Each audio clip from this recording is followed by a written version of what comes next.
Welcome back to all.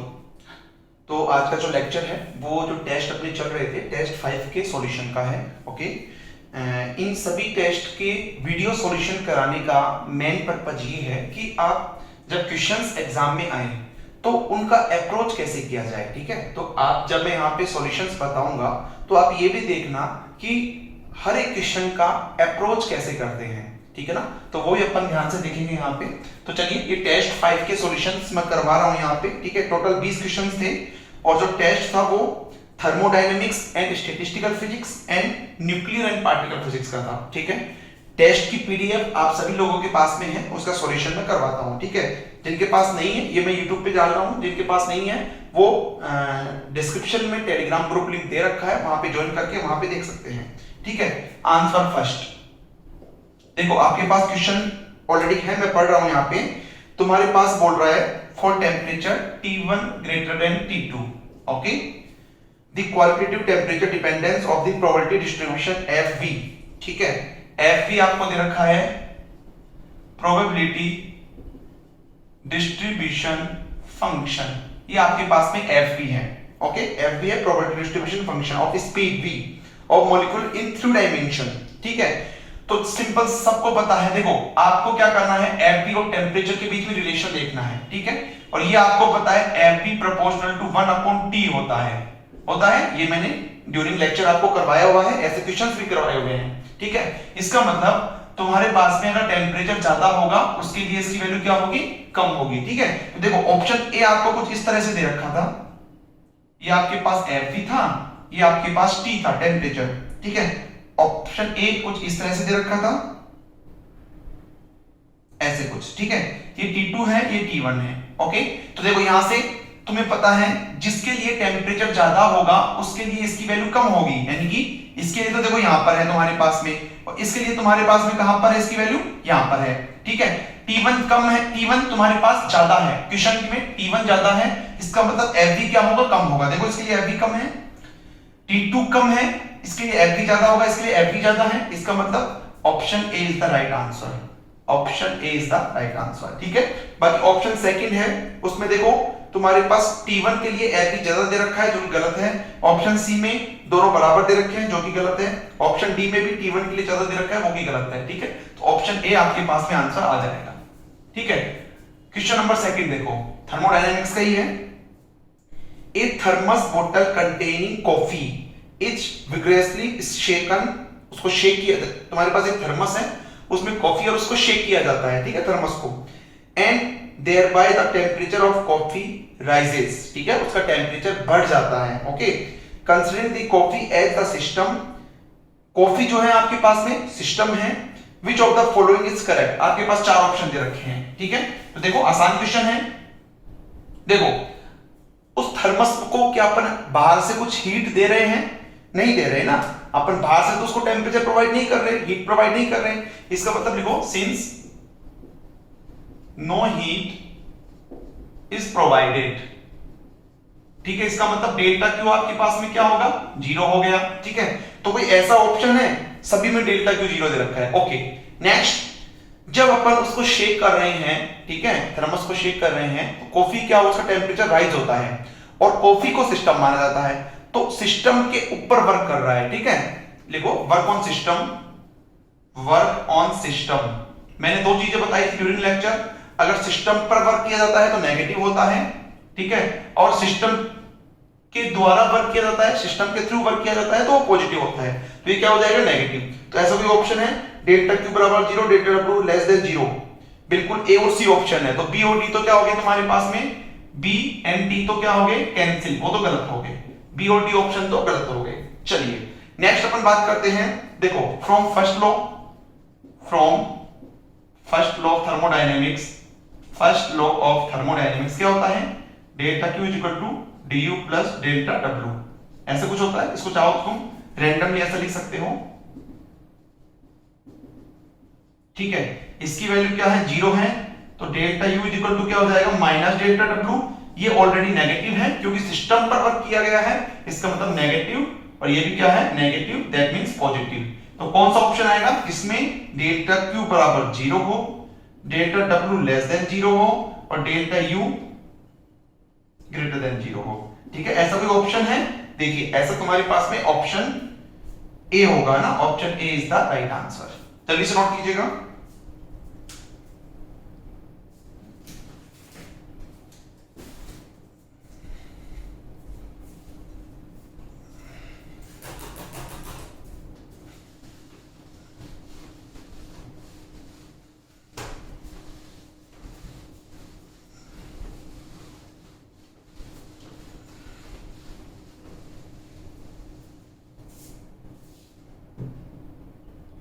चलिए तीसरा question देखते हैं।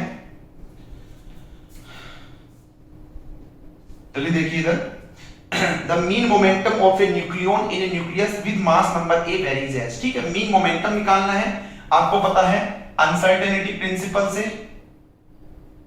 एच क्रॉस, तो यहां से डेल्टा पी क्या हो जाएगा, H cross upon delta X, और डेल्टा एक्स ड्यूरिंग लेक्चर मैंने बताया था ये 2r के बराबर होता है, तो इसको मैं क्या कर सकता हूं, एच क्रॉस अपॉन 2r, और r क्या होता है, r नॉट a की power minus 1/3, r not a to the power 1/3। ठीक है, तो यहां से जब तुम देखोगे a की पावर माइनस 1/3 ऊपर जाएगा तो क्या हो जाएगा, a to the power minus 1/3। तो मीन मोमेंटम का क्या आ गया तुम्हारे पास में, ऐसा कोई ऑप्शन है? बिल्कुल ऑप्शन है, option D is the right answer. ठीक है, आंसर 4 देखो तुम्हारे पास है, match the following, match the reaction on the left the associated interaction on the right. Okay, आपको पहली रिएक्शन दे रखी है pi plus mu plus plus nu mu, दूसरी रिएक्शन आपको दे रखी है pi 0 equal to gamma plus gamma, तीसरी रिएक्शन आपको दे रखी है pi 0 plus neutron equal to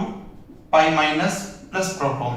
ज्यादा कुछ करने की जरूरत नहीं है, मैंने ऑलरेडी बता रखा है आपको, जहां पर गामा पार्टिकल इन्वॉल्व होता है वो तुम्हारे पास में इलेक्ट्रोमैग्नेटिक होगी, जहां पर पायोन्स प्लस न्यूक्लियॉन्स रिएक्शन होती है वहां पे तुम्हारे पास में स्ट्रॉन्ग इंटरेक्शन होगी, और साथ में तुम्हारे पास में जो लेप्टॉन्स हैं वो फॉर्म हो रहे हैं, तो वो लेप्टॉन्स कौन सी रिएक्शन के द्वारा होते हैं, वीक रिएक्शन के द्वारा फॉर्म होते हैं। ठीक है, ये शॉर्टकट तरीका है, इसका मतलब पहली रिएक्शन वीक होगी। ठीक है, तो पहले का मतलब वीक थर्ड के अंदर है। ठीक है, तो देखो पहला जो होगा वो तुम्हारे पास थर्ड से कनेक्टेड होगा। ठीक है, दूसरा तुम्हारे पास इलेक्ट्रोमैग्नेटिक सेकंड से कनेक्टेड होगा, दूसरा सेकंड से कनेक्टेड होगा, और तीसरा फर्स्ट से कनेक्टेड होगा। ऐसा कोई ऑप्शन है, third second first. Okay, option तुम्हारे पास देखो ए ऑप्शन होगा, option A is the right answer.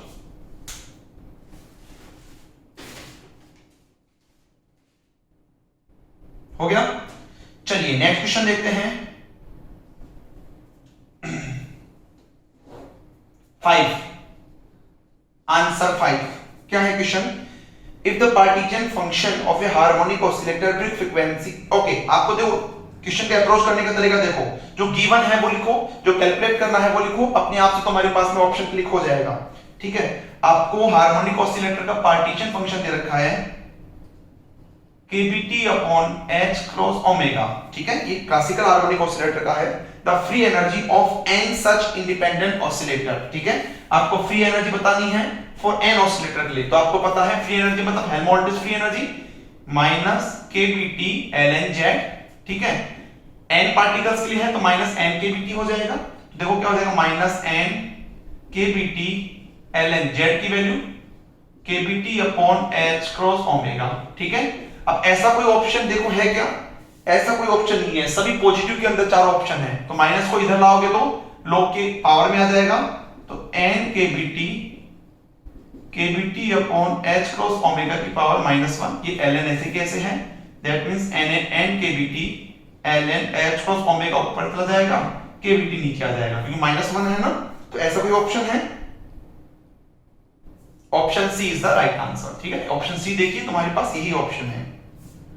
Next देखिए भाई,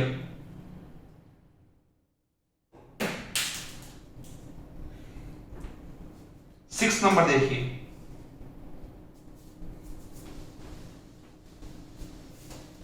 छठा क्वेश्चन देखो, स्टैटिस्टिकल फिजिक्स का क्वेश्चन है, अच्छा क्वेश्चन है। ठीक है, ध्यान से देखिएगा।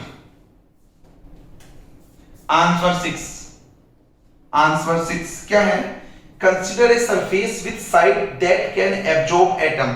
एक साइड तुम्हारे पास एक सरफेस है, उसमें बहुत सारी साइड्स हैं जो कि एटम्स को एब्जॉर्ब करती हैं। ईच साइड कैन एम्प्टी और have one most one absorb atom. जो भी साइड है क्या तो वो तुम्हारे पास एम्प्टी रहेगी या फिर एक एटम रहेगा उसके पास में। The energy of the site is zero if no atom is present. ठीक है, ऐसी साइड जिसमें जीरो एटम है उसकी जो एनर्जी होगी वो भी कितनी है, जीरो। नेक्स्ट बोल रहा है if no atom is present and epsilon if one atom is present. उसकी एनर्जी एप्सिलॉन होगी अगर तुम्हारे पास एक एटम प्रेजेंट है, ऐसी साइड। ठीक है, ये दो केसेस हैं तुम्हारे पास में। चलिए आसान है। The occupancy of the site is not corrected. What is the mean number of atoms that are absorbed assume the surface in equilibrium with a reservoir at temperature T and chemical potential mu।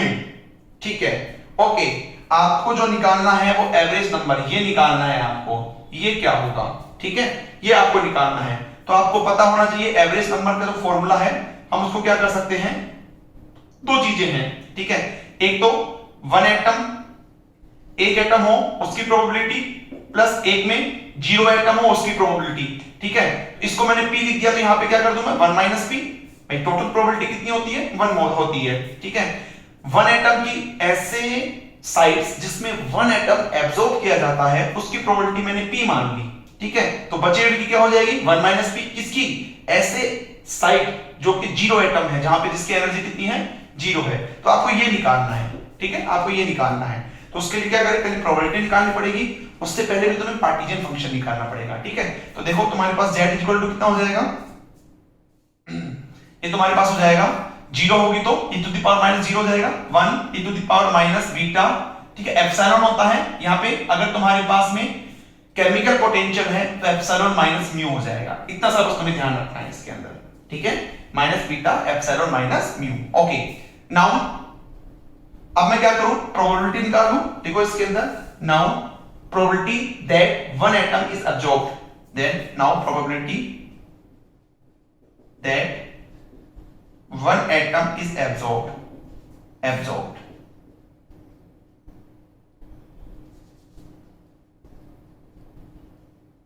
One atom is absorbed. ठीक है, तो देखो probability अगर एक atom absorb किया जाता है, ठीक है, तो उसका पार्टीशन फंक्शन मतलब ये वाला आ जाएगा, e to the power minus beta epsilon minus mu upon में टोटल पार्टीशन फंक्शन। टोटल कितना है, 1 plus e to the power minus beta epsilon minus mu. मैं क्या करता हूं, इसमें ये कॉमन ले लेता हूं। ठीक है, e टू द पावर ये ऐसे कैसे, नीचे में ये कॉमन ले लिया, e to the power minus beta epsilon minus mu common ले लिया, यहां 1 बच गया, प्लस ये इसमें कॉमन आएगा तो 1 अपॉन में आएगा, ऊपर जाके प्लस हो जाएगा, e to the power beta epsilon minus mu. ये कैंसिल आउट हो जाएगा। इसका मतलब यहां की जो तुम्हारे पास प्रोबेबिलिटी आ जाएगी वो कितनी आ जाएगी, 1 upon 1 plus e to the power beta plus का एप्सिलॉन माइनस म्यू। किसके लिए, ये जब वन एटम एब्जॉर्ब किया जाता है। ठीक है, तो देखो तुम्हें क्या निकालना है, एवरेज नंबर पार्टिकल। फॉर्मूला बताया था 0 into 1 minus P plus 1 into P। ठीक है, यानी 1 पार्टिकल के लिए ये तो 0 हो जाएगा, प्लस 1 से मल्टीप्लाई करेंगे तो तुम्हारे पास वही आएगा, 1 plus e to the power beta epsilon minus mu. ऐसा कोई ऑप्शन है, 1 upon 1 plus beta epsilon minus mu. ठीक है, देखो बिल्कुल तुम्हारे पास में ऑप्शन ए ऐसा ही ऑप्शन है। ठीक है, option A is the right answer. Note कीजिएगा इसको।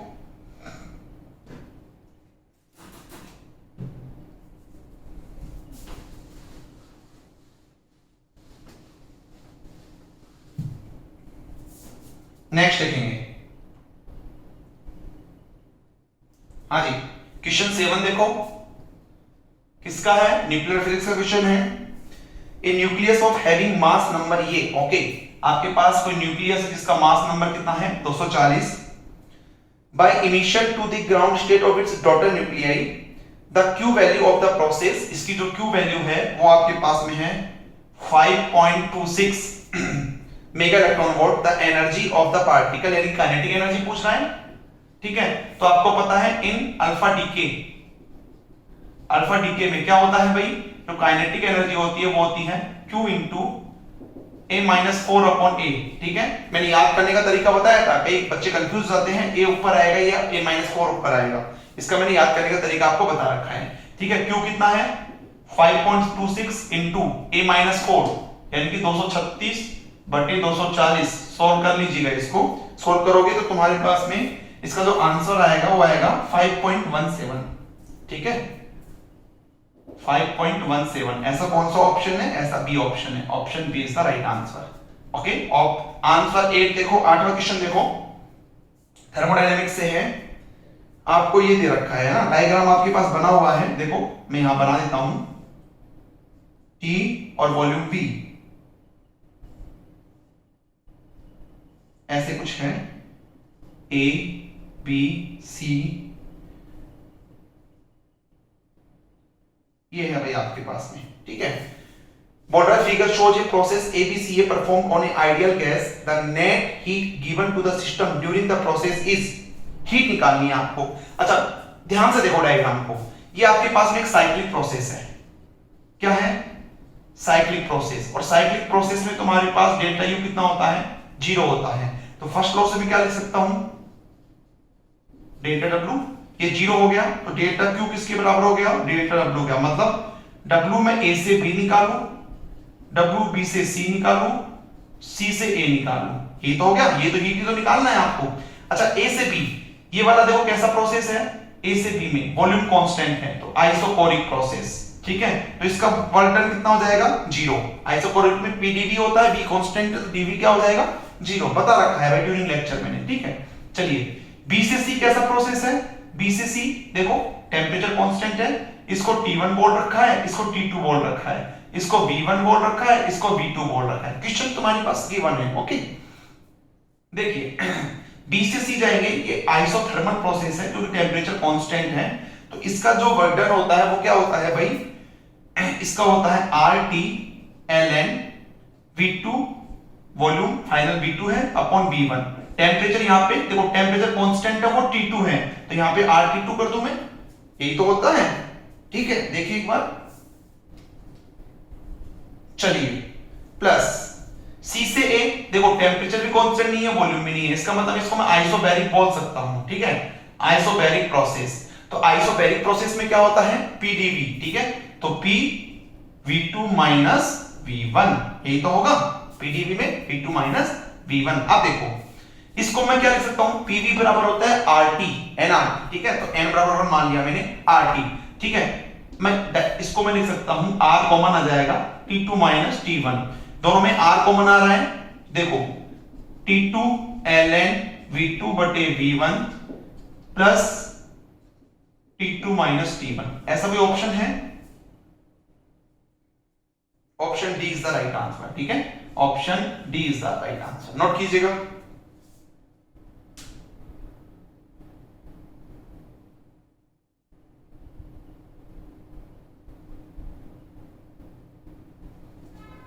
चलिए आगे चलते हैं, इसमें देखिए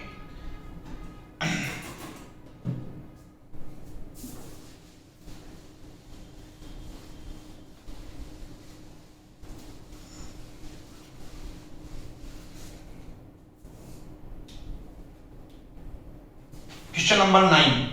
ठीक है,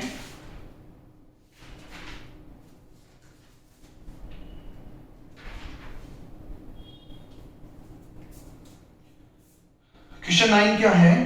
the experimentally measured nuclear charge density distribution P is approximated as a function. सबको पता है, मैंने ड्यूरिंग थ्योरी तुम्हारे पास लेक्चर मैंने ये करवाया भी है, तुम्हारे पास डायरेक्टली थ्योरेटिकल क्वेश्चन है ये। ठीक है, डायरेक्टली उसका डेफिनेशन पूछ लिया, इक्वेशन क्या होती है वो पूछ लिया, तो 1 plus e to the power r minus r upon a। ठीक है, तो ऐसा ऑप्शन बी है, ये राइट आंसर होगा। कहीं पे रो भी लिख देते हैं इसको, rho is equal to rho naught, एक ही बात है। ठीक है, क्वेश्चन नंबर 10 देखो, consider the following reaction involving elementary particle.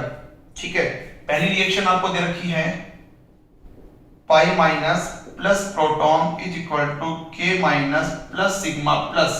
ठीक है, आपको बोल रहा है ये which of the following statement is true for strong attraction। ठीक है, और दूसरी भी दे रखी है के माइनस प्लस प्रोटॉन के माइनस प्लस रो पार्टिकल, ठीक है ये।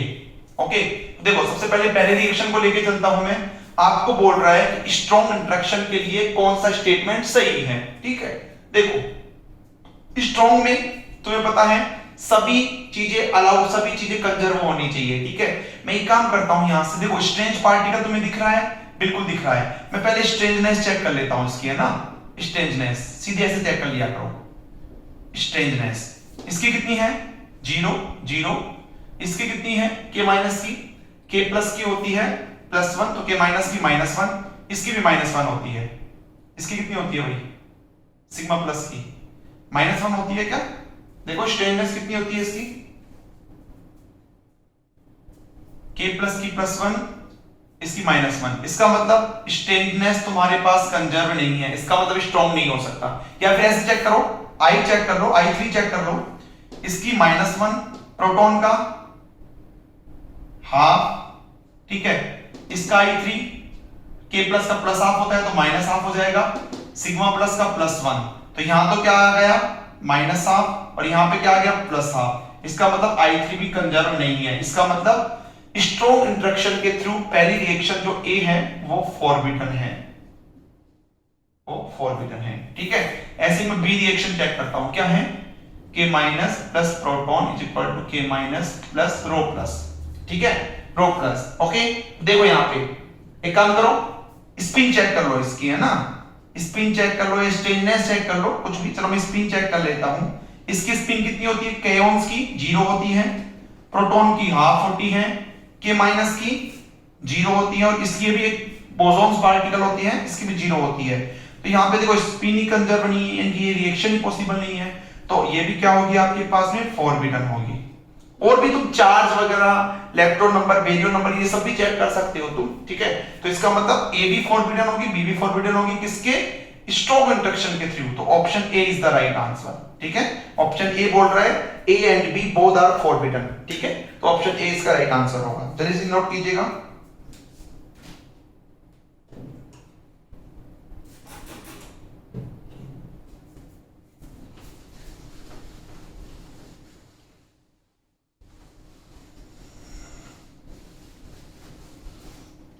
चलिए नेक्स्ट क्वेश्चन देखेंगे, क्वेश्चन नंबर 11।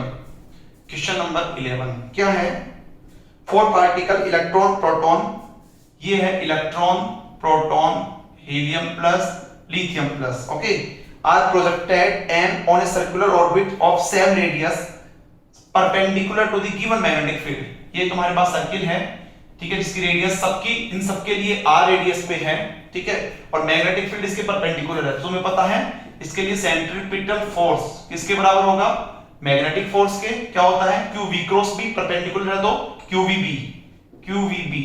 इलेक्ट्रॉन तो यहां पे मैं e v b लिख दूं, एक ही बात है, ठीक है, e v b लिख दूं, चार्ज को मैं e मान लिया मैंने, ठीक है। तो v से b कैंसिल आउट हो गया, तो mv upon r is equal to eb, ये आ गया। पूछा क्या है तुमसे, then the velocity will be smaller for, ठीक है, वेलोसिटी क्या हो जाएगा e b r अपॉन में m। देखो ये हो जाएगा क्या। अच्छा मुझे बताइए पहली चीज तुम्हारे पास मैग्नेटिक फील्ड क्या रहेगा, फिक्स रहेगा। रेडियस आपके पास में क्या है, फिक्स है। चार्ज आपके पास में क्या है, फिक्स है। तो वेलोसिटी कुल मिला के प्रोपोर्शनल टू क्या आ गया 1 अपॉन m। तो जिसके लिए m ज्यादा होगा उसके लिए क्या होगी, वेलोसिटी कम, ठीक है। तो मास देख लो किसके लिए ज्यादा है, तुम्हारे पास उसके लिए लोएस्ट वेलोसिटी। तो ये तुम्हें रिलेशन याद रखना है, ठीक है, ये आपको रिलेशन याद रखना है। चलिए नोट कर लीजिएगा। देखिए क्वेश्चन नंबर 12, ठीक है, थर्मोडायनेमिक्स से है। अच्छा क्वेश्चन है, देखिए the entropy function of a system is given by, आपको एंट्रोपी फंक्शन दे रखा है SE is equal to A E naught minus E.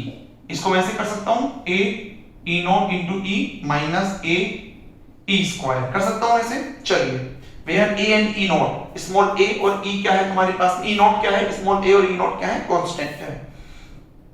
The temperature of the system, ठीक है।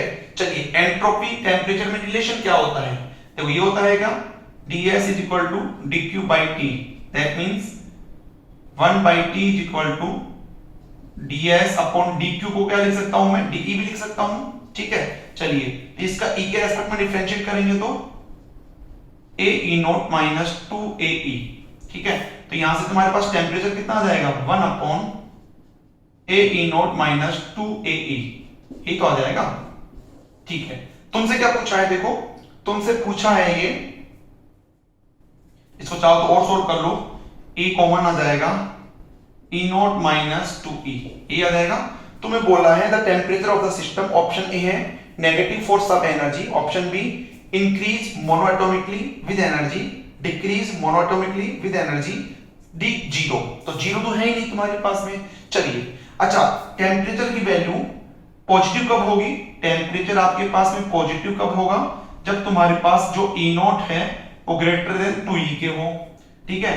टेम्परेचर नेगेटिव कब होगा, जब E नॉट है वो लेस देन क्या हो आपके पास में 2E हो। तो देखो नेगेटिव फॉर सम एनर्जी, तो इसका मतलब टेम्परेचर नेगेटिव भी हो सकता है फॉर सम एनर्जी, ठीक है। अगर तुम्हारे पास E नॉट की वैल्यू इससे कम है, यानी ये ज्यादा है तुम्हारे पास, तो ये नेगेटिव आएगा टेम्परेचर, ठीक है। उस केस में तुम्हारे पास option A is the right answer, क्योंकि टेम्परेचर नेगेटिव भी हो सकता है कुछ वैल्यू के लिए, ठीक है।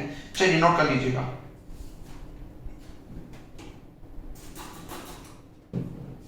चलिए नेक्स्ट क्वेश्चन देखिए,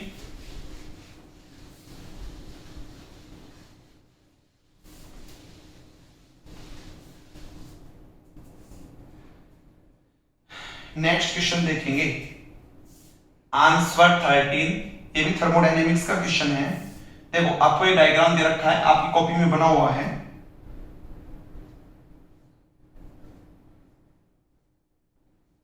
ऐसे कुछ दे रखा है, ठीक है।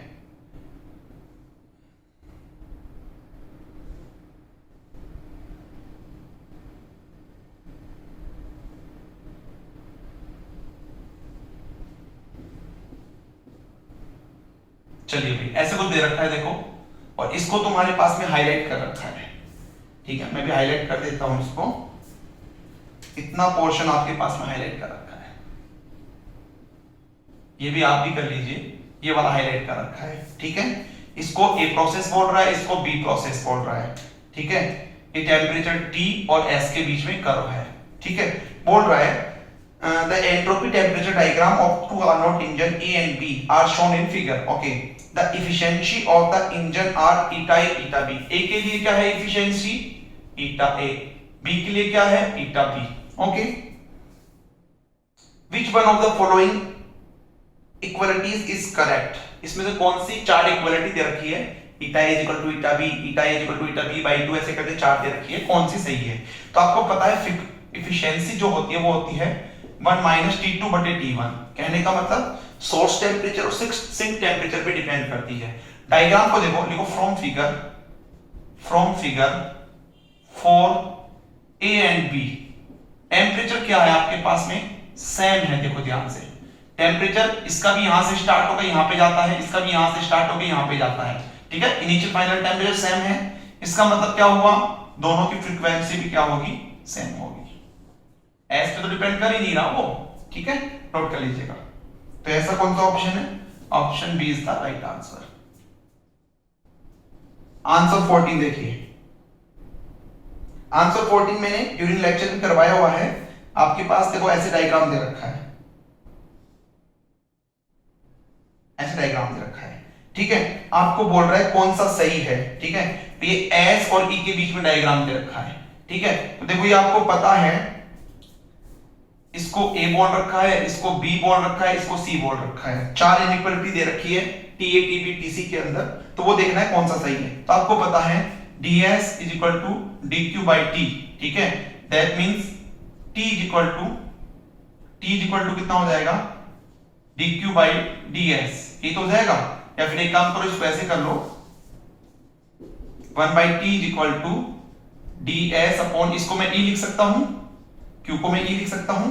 इसका मतलब देखो, जिसके लिए स्लोप ज्यादा होगा, ये क्या है आपके पास में स्लोप, ठीक है। तो जिसके लिए स्लोप ज्यादा होगा उसके लिए टेम्परेचर क्या होगा, कम होगा। स्लोप मैंने निकालना आपको बताया था, ठीक है। 90 तक एंगल अगर बढ़ता है, 90 तक अगर एंगल बढ़ता है उसके लिए स्लोप ज्यादा होता है 90 तक। तो देखो इसके लिए एंगल इतना है, इसके लिए तुम्हारे पास 0 एंगल है बी के लिए, और सी के लिए एंगल तुम्हारे पास इतना है, ठीक है। तो सबसे ज्यादा तुम्हारे पास एंगल इसके लिए, तो इसका स्लोप ज्यादा होगा। कहने का मतलब स्लोप ऑफ ए, ठीक है, ये सबसे ज्यादा होगा। स्लोप ऑफ सी इससे कम होगा। स्लोप ऑफ बी सबसे कम होगा। तो जो सबसे कम जिसका स्लोप है उसका टेम्परेचर सबसे ज्यादा होगा, ठीक है।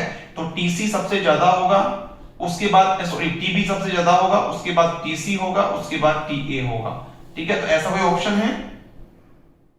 टीबी टीसी टीए, बिल्कुल option C is the right answer, ठीक है। ऑप्शन सी देखो तुम्हारे पास यही ऑप्शन है।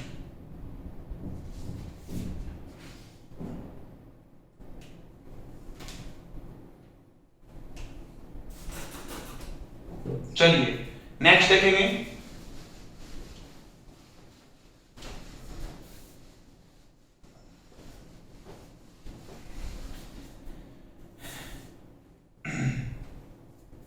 नेक्स्ट देखिए 15 नंबर क्वेश्चन, ठीक है। 15 नंबर क्वेश्चन क्या है? न्यूक्लियर फिजिक्स से है। आपको ऑक्सीजन 16 दे रखा है, इस spherical and has a charge radius r and volume v। इसका जो वॉल्यूम है वो आपको दे रखा है 4/3 पाई r क्यूब। कहने का मतलब v proportional to r cube, और r प्रोपोर्शनल टू क्या होता है? a की पावर 1/3, तो v प्रोपोर्शनल टू a हो जाएगा, ठीक है। तो इसका वॉल्यूम आपको v दे रखा है। आपको क्या बोल रहा है? According to empirical observation of the charge radii the volume of the 54 XC 128, ठीक है। इसके लिए आपको क्या बताना है? वॉल्यूम बताना है। इसके लिए आपको वॉल्यूम बताना है, ठीक है। तो मैं ऐसे कर सकता हूं इसको, V oxygen upon V XC is equal to A oxygen upon A XC, ठीक है। तो देखो A ऑक्सीजन कितना है? अच्छा, तुम्हें V XC निकालना है ना, तो V XC में क्या कर सकता हूं, इसको इधर ले जाऊं, ये V नॉट अपॉन ये नीचे आ जाएगा A not into A XC, ठीक है। V नॉट कितना है? V नॉट मतलब ऑक्सीजन का वॉल्यूम कितना दे रखा है? V दे रखा है, ठीक है। अपॉन A कितना है ऑक्सीजन के लिए? 16, ठीक है। A XC कितना है इसके लिए? 128, ठीक है। ये कैंसिल आउट हो जाएगा, दैट मींस जो वॉल्यूम है XC का वो कितना आ जाएगा? 8V आ जाएगा, ठीक है। 8V। ऐसा कोई ऑप्शन है? बिल्कुल ऐसा option A is the right answer. Note कीजिएगा।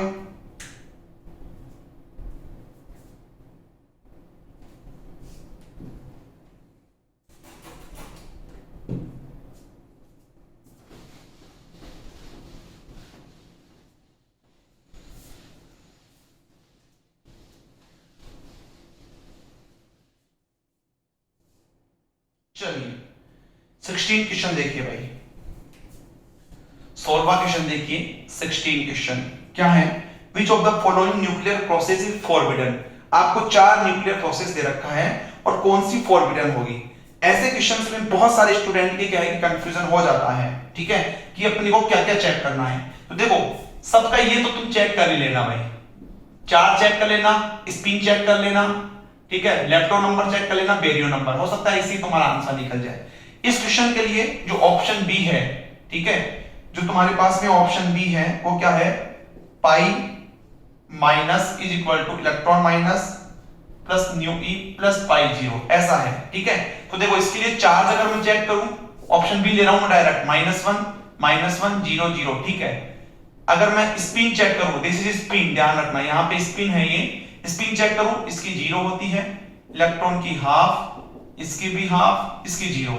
इसका मतलब इसका जो स्पिन है वो कंजर्व नहीं है, स्पिन कंजर्व नहीं है, एंगुलर मोमेंटम कंजर्व नहीं है, इसका मतलब ये फॉरबिडन होगा। तो option B is the right answer. और बाकी ऑप्शन आप चेक कर सकते हैं। क्वेश्चन नंबर 17 देखिए भाई, ठीक है, इसको नोट कर लीजिएगा जल्दी से। फिर क्वेश्चन नंबर अपन 17 देखते हैं।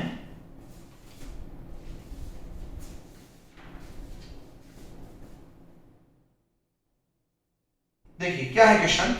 Consider an ideal gas of N distinguishable particle. आपके पास में आइडियल गैस है, आइडियल गैस है, ठीक है। तो तुम्हें क्या बताना है इसमें, देख लीजिए एक बार। इसका वॉल्यूम तुम्हारे पास में V दे रखा है। The chemical potential mu of such system chemical potential आपको म्यू कैलकुलेट करना है, ओके, और वहां पे क्या रखना है, ये आपको रख लेना है, ठीक है। तो देखो बहुत आसान है, देखो partisan function for one gas molecule, ठीक है, मैंने लिखवा रखा है, Z1 लिख लेता हूं इसको मैं, V अपॉन एच क्यूब 2 पाई m kBt की पावर 2 पाई m kBt की पावर 3/2, ठीक है। आपके पास ये होता है पार्टीजन फंक्शन। चलिए आगे देखिए, इक्वेशन 1 आपको म्यू निकालना है, ठीक है। तो अगर अपने पास z आ गया तो f बराबर अपन माइनस kBt ln z से निकाल सकते हैं, ठीक है। और तुम्हारे पास f और म्यू में क्या रिलेशन है वो देख लीजिएगा। अच्छा, तुम्हें पता है f इक्वल टू क्या होता है, u माइनस ts। चलिए df क्या हो जाएगा, du minus tds minus hdt, okay. इसको मैं क्या लिख सकता हूं, tds minus pdv minus tds minus hdt, ये कैंसिल आउट हो जाएगा, ठीक है। वहां पे कर रहा हूं बाकी का।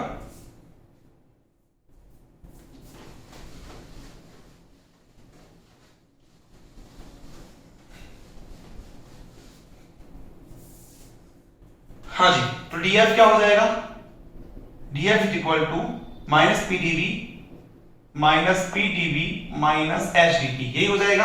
अच्छा, मैंने क्या बताया था, प्लस म्यू dn कर सकते हैं चारों फंक्शन में, df में भी, dg में भी, de में भी, सब में बताया था मैंने, ठीक है, ड्यूरिंग लेक्चर बताया होगा आपको।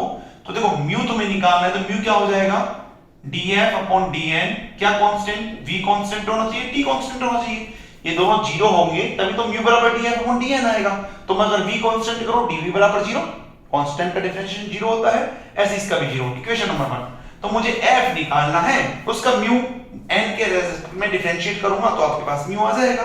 चलिए ये तो वन मॉलिक्यूल के लिए हो गया। अब लिखो इसके अंदर, लिखो फॉर n पार्टिकल, ठीक है। n पार्टिकल के लिए क्या हो जाएगा, Zn इज इक्वल टू, ये होता है कि power n upon factorial n, ठीक है। चलिए f क्या हो जाएगा, माइनस kBt ln Zn, तो माइनस kBt ln Zn की जगह क्या रख सकता हूं मैं, Z1 की पावर n अपॉन में फैक्टोरियल n, ठीक है। चलिए इसको मैं कैसे कर सकता हूं, देखो माइनस kBt, इसको मैं ऐसे लिख दूं n ln Z1, देखो यहां पे, ठीक है, okay, minus log factorial n को क्या लिखते हैं, n log n minus n, ठीक है। तो लिख दो यहां पे n ln n, minus minus क्या हो जाएगा, प्लस n हो जाएगा, ओके। चलिए n को बाहर कॉमन ले लो, माइनस n kBt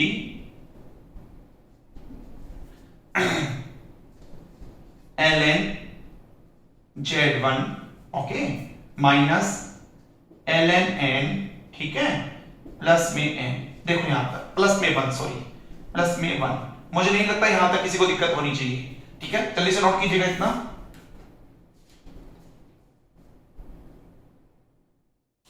और इसको मैं क्या कर सकता हूं, देखो इसको मैं ऐसे कर दूं, minus n kBt ln Z/1n, log a minus log b, log a upon b कर सकता हूं ऐसे, प्लस का 1। चलिए अब देखिए मैं इसको मिटा रहा हूं यहां पे,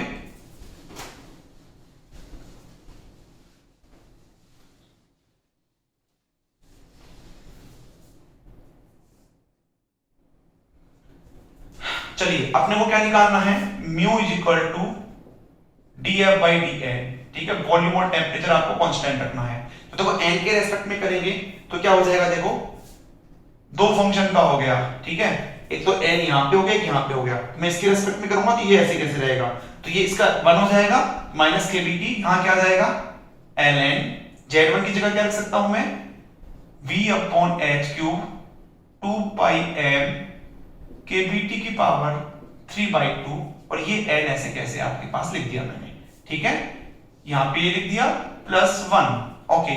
उसके बाद में इसका हो गया, अब अपन इसका करते हैं, ठीक है। तो इसमें क्या होगा, देखो माइनस ये ln इसके साथ में रहेगा, इसको एक काम करो, ये वाला कोष्टक ले लो, ठीक है, माइनस इस बार n kbt ऐसे की ऐसे नीचे कर देता हूं, है ना, माइनस इस बार n kbt तो ऐसे की ऐसे इसका करेंगे, ठीक है। तो log का हो जाएगा, log का क्या होगा भाई 1 अपॉन n, n मतलब z1 तो नीचे आ जाएगा और ये n ऊपर चला जाएगा, ठीक है। इसका होगा तो इसमें z1 तो ऐसे की ऐसे, n का क्या हो जाएगा 1 अपॉन n का minus 1 upon n square plus 1 का 0 हो ही जाएगा। चलिए देखो ये कैंसिल आउट हो गया, n स्क्वायर से ये कैंसिल आउट हो गया, ये माइनस माइनस प्लस हो जाएगा, तो देखो क्या हो जाएगा minus kbt ln v up, देखो v अपॉन n को मैं स्मॉल n लिख सकता हूं, सॉरी स्मॉल n क्या था क्वेश्चन के अंदर, देखो स्मॉल n आपके पास क्वेश्चन में था, स्मॉल n था आपके पास में n अपॉन v, ठीक है।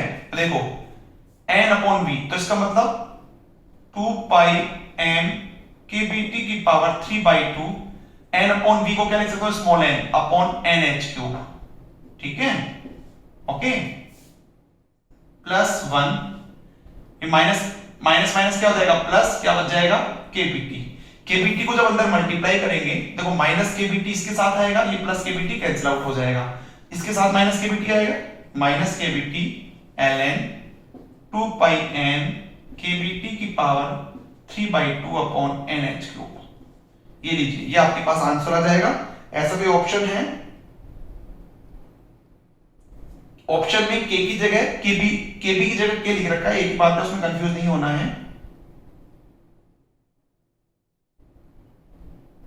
देखो सिंपल सा है, option A is the right answer, ठीक है। ऐसे क्वेश्चन सीएसईआर नेट में आते हैं, ध्यान रखना, नोट कर लीजिएगा।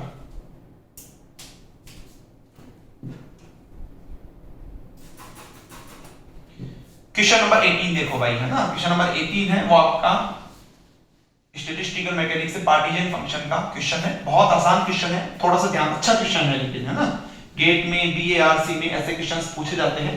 देखिए क्या क्वेश्चन है वो देखिएगा।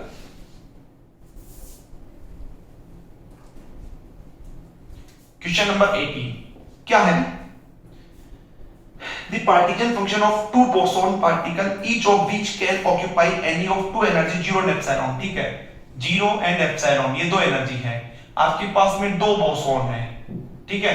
तो बोसोन एक स्टेट में एक से ज्यादा भी बढ़ सकते हैं, 2 3 4 भी बढ़ सकते हैं, सिंगल भी बढ़ सकते हैं, है ना।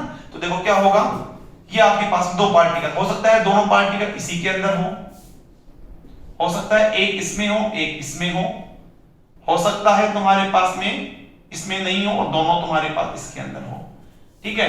तो देखो इसके लिए एनर्जी कितनी हो जाएगी, इसके लिए दोनों पार्टिकल इसमें जीरो वाले में है 0, इसके लिए एनर्जी कितनी हो जाएगी तुम्हारे पास में, इसके लिए कितनी हो जाएगी एप्सिलॉन, इसके लिए कितनी हो जाएगी 2 एप्सिलॉन, ठीक है। तो लिख लो पार्टीजन फंक्शन क्या होता है, gi e to the power minus beta ei, यही तो होता है, ठीक है।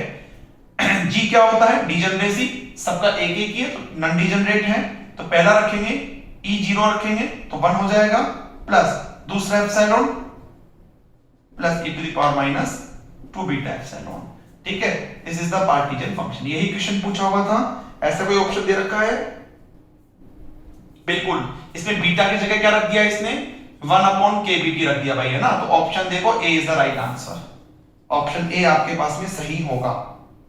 देखो 19 क्वेश्चन मैंने ड्यूरिंग लेक्चर भी आपको करवा रखा है, आपके पास में n non interacting spin half particles है, ठीक है, स्पिन हाफ पार्टिकल्स हैं, each having magnetic moment mu, उसका जो मैग्नेटिक मोमेंट है आपको वो म्यू दे रखा है, मैग्नेटिक फील्ड जेड में दे रखा है ना, बी जो है आपको बी जेड क्या दे रखा है। चलिए, if E is the total energy of the system the number of acid microstate, ठीक है। चलिए आपको पता है, देखो मैं ऐसे मान लेता हूं टोटल पार्टिकल्स कितने हैं n है ना, क्वेश्चन में गिवन है टोटल पार्टिकल्स n है, इसमें से n1 पार्टिकल ऐसे हैं जो कि मैग्नेटिक फील्ड के पैरेलल है, n2 पार्टिकल ऐसे हैं जो कि मैग्नेटिक फील्ड के एंटी पैरेलल है, ठीक है। मैं पूरी डिटेल में नहीं लिख रहा हूं क्योंकि सेम क्वेश्चन मैंने ड्यूरिंग लेक्चर करवाया हुआ है, ओके। यानी कि देखो एनर्जी कितनी होती है minus mu vector dot B vector, ठीक है। अगर पैरेलल होगा तो एंगल कितना होगा 0, तो E इक्वल टू होगा माइनस म्यू बी, ये कब होगा जब पैरेलल हो, एंटी पैरेलल कब हो जब 180 डिग्री हो, तो cos 180 -1 होता है तो ये प्लस बी हो जाएगा, ये कब होगा जब एंटी पैरेलल हो, ठीक है, तो यहां पे देखो, तो यहां पे तुम्हारे पास देखो क्या हो जाएगा, ध्यान से देखो, total number of particles n1 plus n2 किसके बराबर होगा, n के बराबर, इक्वेशन नंबर 1। अगर मैं एनर्जी देखूं, एनर्जी क्या होता है, n1 इंटू n1 पैरेलल वाले हैं तो minus mu B, plus n2 into anti parallel वाले plus mu B. Total energy आपको E दे रखी है, तो यहां से मैं माइनस n1 प्लस n2 क्या हो जाएगा, E अपॉन म्यू बी। अरे कॉमन ले लिया मैंने, ये इक्वेशन नंबर 2, दो इक्वेशन आ गई, कर लो इसको सोल्व। 1 प्लस 2 करूंगा तो देखो n1 कैंसिल आउट हो जाएगा, तो n2 कितना हो जाएगा, 2n2 इक्वल टू होगा, तो ये n plus E upon mu B, और ये 1/2 यहां पे आ जाएगा, ठीक है। n1 कितना हो जाएगा, ये वैल्यू रख देना वहां पे, तो हमारे पास n1 आ जाएगा 1/2 n minus E upon mu B, ये आपके पास में आ गया, ठीक है। तुम्हें क्या निकालना है, नंबर ऑफ माइक्रोस्टेट्स क्या होती हैं, टोटल पार्टिकल्स में से ये पार्टिकल्स हटा दो, तो फैक्टोरियल n अपॉन में n1 कितना है 1/2 n minus E upon mu B, इसका factorial 1/2 n plus E upon mu B, इसका फैक्टोरियल। ये लीजिए, ये आंसर आ जाएगा। ऐसा ऑप्शन देखो, ये option is the right answer. चलिए इसमें लास्ट क्वेश्चन है,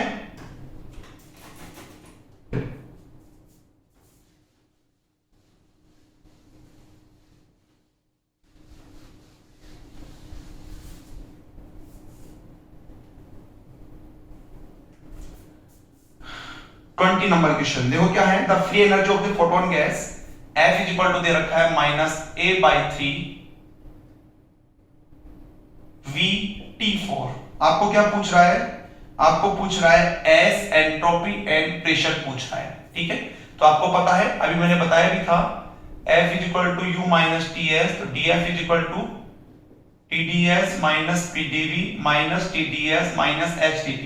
आपको याद भी होगा, वैसे डायरेक्ट याद करने का मैंने तरीका बताया था, माइनस PDV माइनस HDT, ठीक है। आपको अगर S निकालना है तो DF अपॉन DT, माइनस में कांस्टेंट V रख दो तो ये 0 हो जाएगा, ये S बराबर क्या हो जाएगा, माइनस DF अपॉन DT। तो T के रेस्पेक्ट में करेंगे, V कांस्टेंट में माइनस माइनस प्लस हो जाएगा 4/3 AVT क्यूब, ठीक है। एंड प्रेशर क्या होगा, minus del F upon del V at constant temperature, ठीक है। देखो क्या हो जाएगा, V के रेस्पेक्ट में करेंगे तो प्लस हो जाएगा ये A/3 T4। तो ऐसा कोई ऑप्शन है, ऐसा देखो तुम्हारे पास में ऑप्शन ए ही होगा तुम्हारे पास, है ना, ऑप्शन ए ही होगा, option A is the right answer, ठीक है। तो ये टोटल 20 क्वेश्चन थे, thermodynamics and statistical physics and nuclear and particle physics के, जिसका टेस्ट 5 था तुम्हारे पास, ठीक है। टेस्ट 1 तुम्हारे पास में थर्मोडायनेमिक्स का, सेकंड स्टैटिस्टिकल फिजिक्स का, थर्ड पार्टिकल फिजिक्स का, फोर्थ न्यूक्लियर फिजिक्स का, देख लेना भैया ना, और फिफ्थ तुम्हारे पास दोनों का कंबाइंड टेस्ट, ठीक है। इसके सॉल्यूशंस मैंने अपलोड कर दिए हैं, आगे भी तुम्हारे पास जितने भी टेस्ट होंगे वीडियो लेक्चर के थ्रू सभी लेक्चर सभी टेस्ट के सॉल्यूशंस आपको मिल जाएंगे, वेबसाइट पे अपलोड हो जाएंगे, ठीक है। तो आई होप आपको समझ में आए होंगे सारे क्वेश्चंस, इंपॉर्टेंट क्वेश्चंस है सारे। देखो सिलेक्शन लेने के लिए जो मैंने लेक्चर्स में करवाए हैं वो सारे क्वेश्चंस आपको आने चाहिए, उनके कांसेप्ट्स आने चाहिए। जो मैं असाइनमेंट दे रहा हूं उन सभी असाइनमेंट के सॉल्यूशंस आपको आने चाहिए, जो मैं टेस्ट ले रहा हूं उन सभी टेस्ट के सॉल्यूशंस आपको आने चाहिए। इतना अगर आप कर लेते हो तो सभी एग्जाम्स आप आसानी से क्वालिफाई कर सकते हो, ठीक है। चलिए आई होप आपको ये सब कुछ समझ में आया होगा। आज के लेक्चर में इतना ही है। Thank you very much. जय श्री श्याम।